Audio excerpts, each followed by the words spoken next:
Ouch, that's hot. I just burned my tongue. What was I thinking? Hey, boys and girls, it's Mr. Jankowski from the Counseling Center. Well, I'm not really at the Counseling Center today.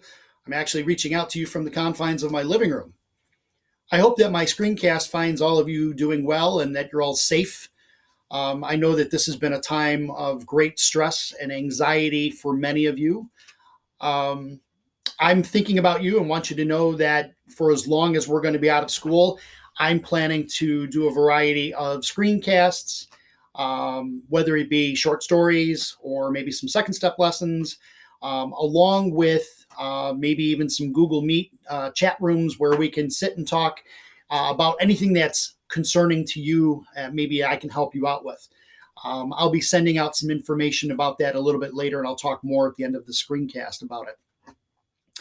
I know that on Wednesday, most of you had gone to school to pick up your school supplies, your Chromebooks, and maybe even picked up a meal or two while you were there. I also know that you probably had contact with some of the adults in the building, whether they be teachers or administration, and I'm sure they gave you words of encouragement to get you through this tough time. Unfortunately, on Wednesday, I couldn't be with you, and that really was heartbreaking for me. You see, Mr. J has a situation where my body doesn't fight germs very well. And with the coronavirus, I have to take extra precautions to keep myself safe and healthy. So I wasn't able to be at school to greet you and talk to you and reassure you that things are going to be okay.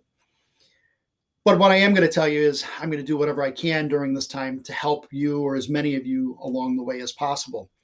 I'm also going to let you know that Ms. Wilco's, Mr. Agan, and Mrs. Tremblay, our other school counselors in the district, are also here to do the same thing. And I'll provide you with some information on that at the end as well. You know, this whole situation's got me thinking about things and how we have to do things differently. We have to be more flexible in our mindset and how we think about things. We can't do the routines that we used to, like go to school or go to work or even sometimes go to the store or go out to the mall, because a lot of things are closed to keep us safe from spreading the coronavirus. So I thought I'd share with you today a short story by Brian Smith. It's a book called My Day is Ruined. It's a story about a elementary student who goes through a variety of situations that cause him to become upset, disappointed, and he has to use a 4-step process that his teacher and his mother work with him on over the course of the story to help him change his mindset so that he's not so reactive and he can actually think of things and be a little bit more open-minded. So I want to share this story with you. So I'm going to ask that you kind of sit back and relax while I go ahead and read to you My Day is Ruined. Hey everyone, my name is Braden and I'm an elementary school student. How many out there hate it when somebody goes ahead and just ruins your day and then they go ahead and blame you like you're the one at fault? Well, it happened to me again just the other day. My teacher, Mrs. Vickerman, acted like it was my problem for getting upset because my principal ruined my day once again because she had to have a fire drill during free reading time. And I was almost finished with my book too, which made it so much more frustrating for me. She said she was going to call my mom and discuss some ways to help me use more flexible thinking. Mrs. Vickerman kept going on and on about flexible thinking this and flexible thinking that, but all I heard was blah, blah, blah.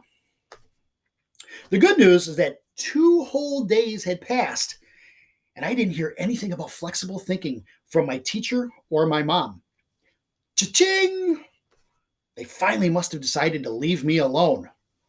Now I could focus on the championship baseball game that I was going to play in tomorrow. I had waited all 8 years of my life for this moment, and I just knew we were going to win because we had already beaten the team we were going to play earlier in the season. So when I woke up on the morning of game day, I looked around my room and tried to figure out where am I going to put my championship trophy. Then I quickly threw on my uniform and went downstairs to eat breakfast. As I walked around the corner to the kitchen, I immediately froze in my tracks. No! I could feel the tears welling in my eyes as I saw the rain pouring down outside. Why do things like this always have to happen to me? My day is ruined! I plopped myself down on the couch and covered myself up with a blanket. I know, Mom said. This really stinks. You were so excited. But sometimes we have to roll with the punches. Truthfully, the rain is something that we can't control. But what we can control is what we're going to do now that it's raining. Mom, you just don't understand, I stated. You weren't the one who was going to get a humongous trophy and become famous. I was going to be on the morning announcements at school on Monday, too. You're right, Mom replied. I don't know exactly how you feel, but it stinks for me, too. I was really excited to get to watch you play ball. Braden, remember how Mrs. Vickerman had been talking to you about using flexible thinking? Well, now it's a great time to practice that. We came up with some ways to help you. Oh, great. Here we go again, I thought. Don't you guys know that you can't really stretch your brain? Duh. It doesn't exactly mean that, Mom said. It basically means you need to get creative with your thinking. When one thing doesn't work, don't give up. Try something else instead. Kind of like this. Mom ran outside and started dancing in the rain. In case you don't already know this, my mom's a little weird. She ran back inside shouting, I've got it! This rain isn't going to stop us one bit. We're still going to have a baseball game today. A few minutes later, she said that she was going to go ahead and lay out the slip and slide and put some bases out in the backyard. Before long, a bunch of my friends showed up, and we had our first rainy day slip and slide baseball game. Don't tell my mom, but I think I had more fun playing this game than playing in our real game. That night, as my mom put me to bed, she whispered, Did you see how I used flexible thinking today? Yeah, I wish I could think like that. Well, you can. Just follow these 4 steps. First step is to take a deep breath. Step number 2 is to realize some things are out of your control. 3, change your plan. And 4, accept the change. Yeah, I said, I guess I didn't do any of those things today, but next time I will. And here's that list for all of you to see, hopefully. Take a deep breath. Realize some things are out of your control. Change your plan and accept that change. Later that week, we were in math class learning how to solve different equations. The first one was easy. 6 plus 5 equaled. I quickly wrote down 11. Mrs. Vickerman said, Great. Tell me how you know that's right. You need to prove it. Oh, you can go ask my mom, I said. I'm not sure how else to prove it. Mrs. Vickerman told me I could draw an example, use my hundreds chart, or use a number line. Now, I kind of remember her teaching us those, but to be honest, I wasn't listening because I don't see why you have to solve problems in more than one way. Since I didn't agree with her, I just wrote it bigger. 6 plus 5 equaled 11. Braden, all you did was make it bigger, she said. That's not really showing me a different way. You have to use flexible thinking. Your mom told me she shared our plan with you, so let's try it here. How about step 1? Take a deep breath. Did you remember to do that? No. Well, give it a try now. Fine, I took a deep breath. That part wasn't hard. Great, now for step number 2. Realize some things are out of your control. What part of this is out of your control? I'll give you a hint. Who decides how many ways you have to show your answer? You. Right. So you don't have any control over that. So let's go to step number 3. Change your plan. You were trying to do something the same way and didn't even try the other examples I offered. Now that you're ready, let's try it again. Then she reminded me of the other ways. I decided to try and draw it out. Wait, can I draw baseballs? I said. Sure, Mrs. Vickerman said. So I quickly drew a picture with 6 baseballs, and then I drew 5 more. Below them, I wrote the number 11. I handed the paper to Mrs. Vickerman. She smiled and said, "Looks like you already did step number 4. You accepted the change." I was so excited, I asked if she needed me to show her another way. "I don't think so. You already showed me you know how to solve it in more than one way. But more importantly, you showed me you know how to use flexible thinking." The next day at lunch, I was looking forward to eating our cafeteria's famous jumbo corn dogs. My favorite. I hated being last in line, but the wait was certainly going to be worth it. As I waited, I could smell the. What? That smells like tomato soup! Sick! I hate that! I put my tray back and started to march right over to the cafeteria worker to tell her how my day was ruined. Yuck! That's when it clicked. I remembered the plan Mom and Mrs. Vickerman showed me. So I took a deep breath. That's when I overheard the cafeteria worker telling another student the corn dogs were left out and they went bad. So they had to think of something else to serve for lunch because they didn't want anybody to get sick. Huh, that sounds just like flexible thinking, I thought. If they can do it, then so can I. So I looked around. I saw there was celery with peanut butter. There were also crackers for the soup. There had to be a way I could make this work. Duh! I could just make peanut butter crackers for lunch and wash them down with some chocolate milk. As I sat down to eat, my teacher came over and gave me a high five. Looks like someone's using his flexible thinking. I smiled. I got to admit, it wasn't my favorite lunch, but I sure felt great leaving the lunchroom. On Friday, we were going to have a fun school assembly where everyone wore their school spirit shirts. That morning, my little brother Blake came down and saw me in my spirit shirt. "Oh yeah, I forgot," he said. So he sprinted back to his room to change. And that's when things went downhill.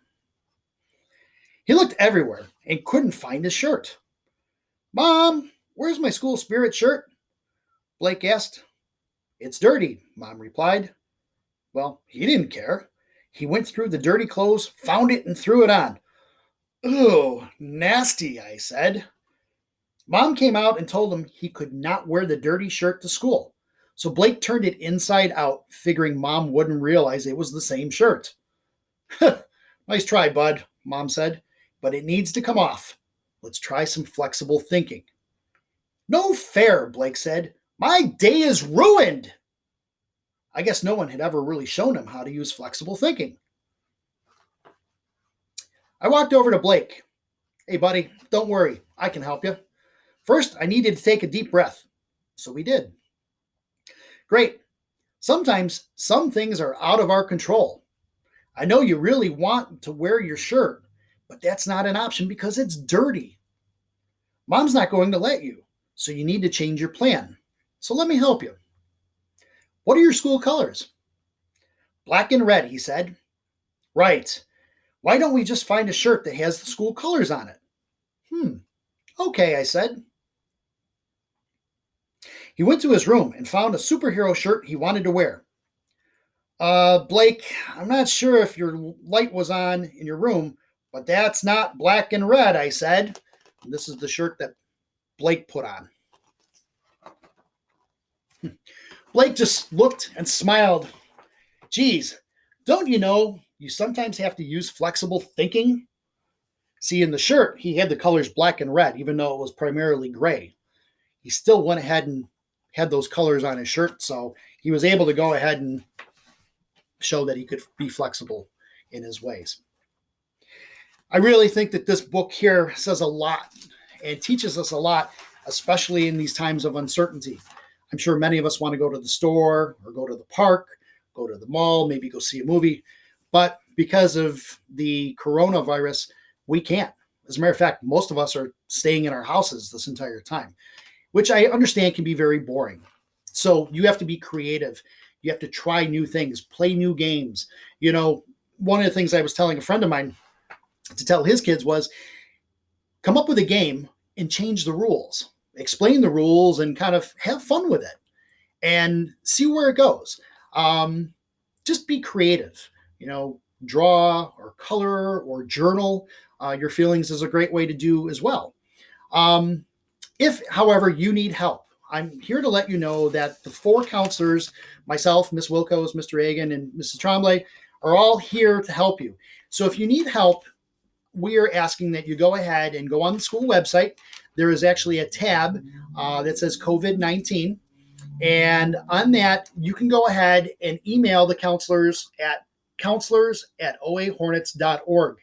If you send them a message, somebody will get back to you within a short period of time. For my students in grades 3, 4, and 5, if you want to email me directly, my email is jjankowski@oahornets.org. Once again, jjankowski@oahornets.org. I am checking my email multiple times throughout the day. So if you need anything from me, even if you just need to sit and talk with somebody, I will make arrangements for you to do that. I am concerned about you, and I want to make sure that not only are you physically safe, but you're mentally strong as well. So as I leave you today, I wanted to say a couple things. First, stay safe. 2, stay active. 3, keep in touch. 4, remember to use flexible thinking. And most importantly, number 5, listen to your folks. This is Mr. J signing off. I hope you all have a good day, and I'll talk to you soon. Take care, my friends.